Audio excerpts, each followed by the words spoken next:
Assalamualaikum warahmatullahi wabarakatuh. Perkenalkan, nama saya Mia Aulia dari kelas 8B Pagi Bahasa Indonesia FK Pumsu dengan NPM 1702040108. Di sini saya akan menceritakan sebuah dongeng yang berjudul Si Bungsu dan Pangeran Tampannya.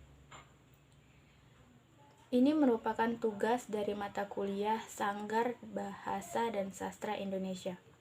Langsung saja saya akan membacakan cerita dongeng tersebut. Judulnya adalah Si Bungsu dan Pangeran Tampannya.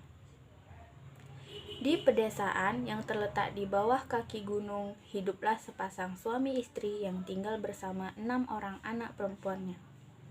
Mereka tidak mempunyai anak laki-laki. Sang istri ingin sekali memiliki seorang anak laki-laki.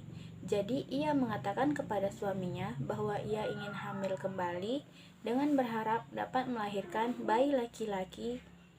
Kemudian baiklah, kata suaminya. 6 orang putri mereka juga sependapat dengan ibunya, karena mereka juga menginginkan adik laki-laki.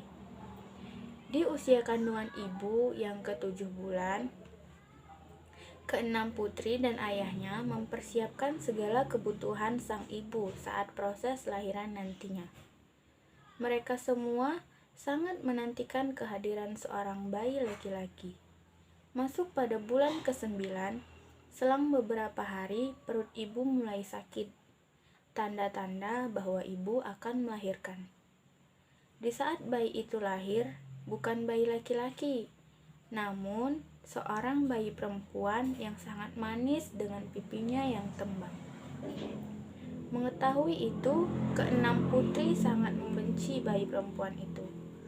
Kami tidak menginginkannya, ibunda. Kami ingin adik laki-laki. Ini sudah takdir dari Yang Kuasa. Kalian tidak boleh begitu, kata ibunya. Dengan amarahnya, putri pertama bernama Sekar mengambil bayi itu dari pelukan ibunya dengan berniat untuk membuang si bayi. Namun, ibunya segera bangun dan terjatuh dari tempat tidur. Kepala ibu terbentur oleh meja yang berada di dekat tempat tidur ibunya. Benturan di kepala ibu menyebabkan ibu meninggal dunia. Sang ayah marah besar melihat kelakuan ke-6 putrinya. Dan bayi itu segera diambil oleh ayah dari Sekar.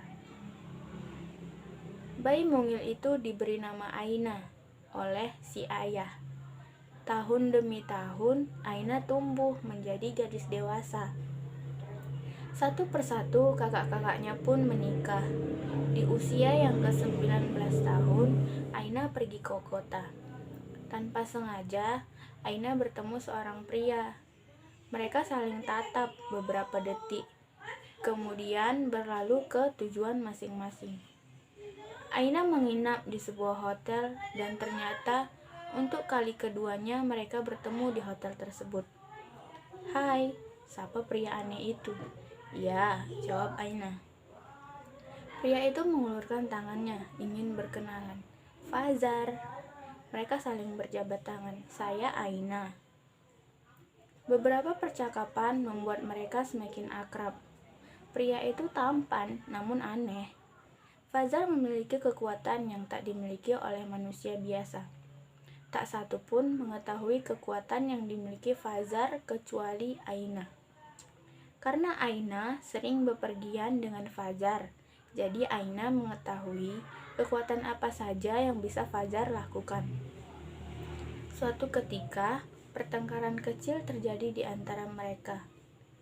Fazar merasa kesal dan kemudian membuka pintu dengan niat ingin pergi meninggalkan Aina. Namun, Aina menyusul dari belakang dan mengikuti langkah kaki Fazar. Aina terkejut saat keluar dari pintu tersebut. Mereka berdua berada di hamparan pasir pantai yang begitu indah. Bukan hanya Aina yang terkejut, Fazar pun terkejut. Ia heran mengapa Aina bisa berada di tempat yang sama dengannya. "Mengapa kamu di sini?" tanya Fajar bingung. "Saya mengikutimu," kata Aina yang juga bingung. "Maksud saya, mengapa kamu bisa mengikuti saya?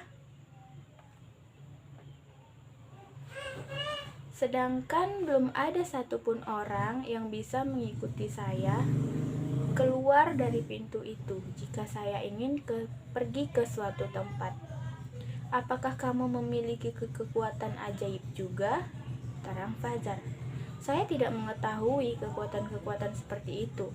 Saya hanya mengikuti langkah kakimu dan ternyata saya sudah berada di tempat ini," jawab Aina. "Kalau begitu, kamu adalah orang yang saya cari selama ini." "Apa maksudmu?" kata Aina.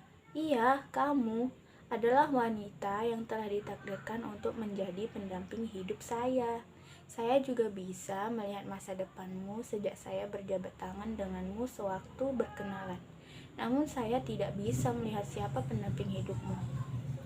Dan dari mimpi yang saya pernah dapat, orang akan menjadi pendamping hidup saya nantinya adalah orang yang bisa melewati pintu itu bersama saya menuju tempat yang sama." Aina masih terlihat bingung. Dia belum percaya yang dibicarakan oleh Fajar. Tetapi di dalam hati Aina berkata bahwa ia telah jatuh hati kepada Fajar sejak ia pertama kali bertatap dengan mata Fajar.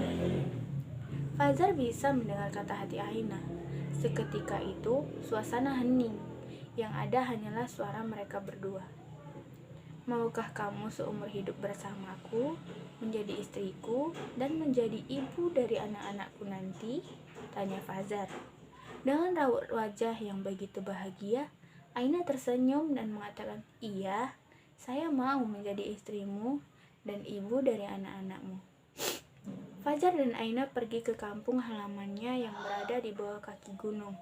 Aina memberitahukan kepada ayah dan kakak-kakaknya bahwa ia akan menikah dengan Fajar.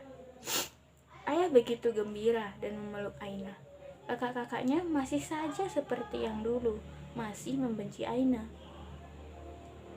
Sekian cerita dongeng yang dapat saya ceritakan.